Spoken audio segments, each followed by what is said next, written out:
My name is Sharon Lewin and I'm the Director of the Peter Doherty Institute for Infection and Immunity, which is a joint venture of the University of Melbourne and Royal Melbourne Hospital in Melbourne, Australia. And I run the institute, which has 700 people, but I'm also an infectious diseases physician and run a laboratory looking at whether we can cure HIV. I spoke about whether an HIV cure might be possible one day, and I spoke about, first of all, just what we mean when we say the word cure, who has been cured, why and how that might have happened. I also explained where the virus hides in people on treatment, and explained that even though someone's undetectable, viral load less than 200 copies per mil, and can't transmit the virus is always there, and I explained where it's hiding.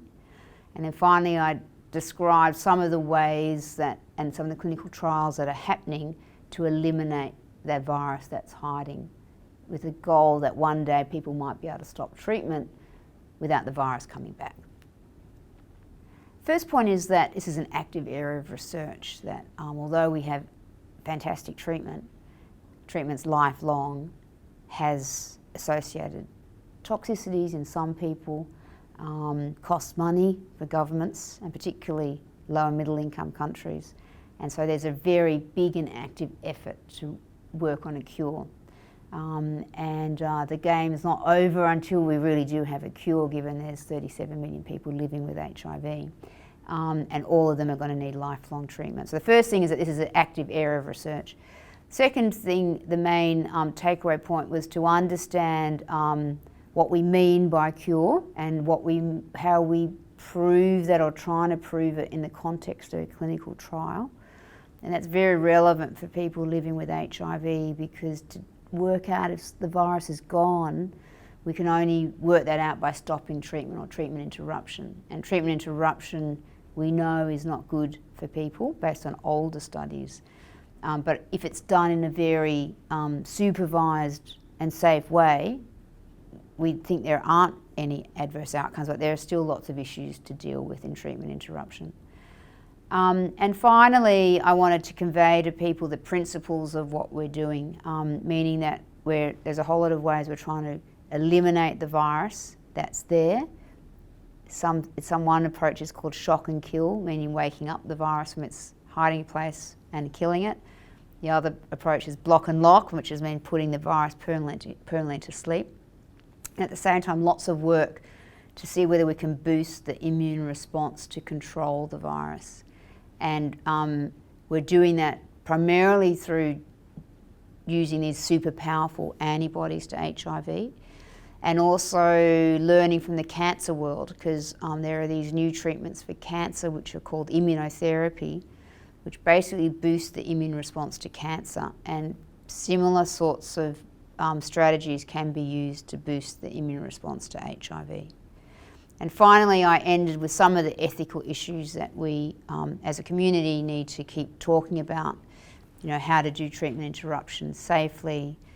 What does it mean, if you were cured, would you be protected from getting infected with HIV? Would you be still antibody positive? And so some of these issues, and also who we're doing the studies in, because most of these studies are being done in largely high-income countries, mostly men, and mostly people with high CD4 counts, but we know there's so many other people living with HIV in very different circumstances, and those studies need to be done in everyone living with HIV to understand where and how these interventions might one day work. Journalists love talking about HIV cure, so even when there's a minor advance, or when there's an exciting case report like we heard from the London patient early this year, there's lots and lots of talk about this in the newspapers, and everyone reads those, or social media. And I think that can be quite confusing for people living with HIV. What does it really mean? What does it mean in context of what's being done? How far away is this? So I hope that through the talk, people got an understanding that a lot of work's happening, so no one's giving up on this, that it's complex and it's not going to be easy, and that there is a path forward, but it's not going to be a single shot cure in the next 5 to 10 years. I think that's still a while away. So, and that if they want to participate in clinical trials, maybe there are possible ways that we can do that through work that's happening in Australia. What does it mean to be cured from HIV? Well, for me, the first thing is that someone can safely stop antiretroviral therapy with a virus staying at low levels and can't transmit the virus. But this is off antiretroviral therapy. We then talk about sort of true cure or eradication, which means that you can't find the virus anywhere. And that's the situation with Timothy Ray Brown. There's no virus detected anywhere. And really that's what we're aiming for. We're aiming for a true cure that the virus is no longer there. But perhaps a stepping stone to that is achieving remission. So I like the analogy to cancer because it's very rare that an oncologist will say to their patient, "You're cured from cancer, don't need to see you again." It can happen, in some cancers you can, but it's actually quite rare. Your doctor will usually say, "You're in remission, the cancer's gone away, it might come back, I need to see you every year for the next 5 years, and then I'll see you every 5 years." And I think that is probably more realistic where we might get to with HIV in the short term. And remission means that the virus is still there, we can measure it, but it's at low levels and can't be transmitted. But it means that the person would need to be regularly in care to make sure that it really is in remission.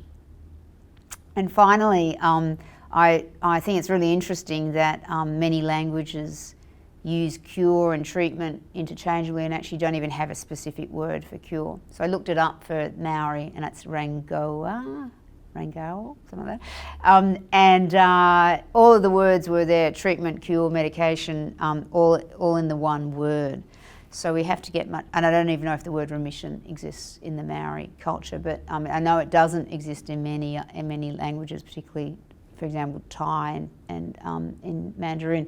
So we've got to get very specific with what we mean. And cure for HIV means that you can stop antiretroviral therapy, virus is at a low level, you stay well and can't transmit the virus.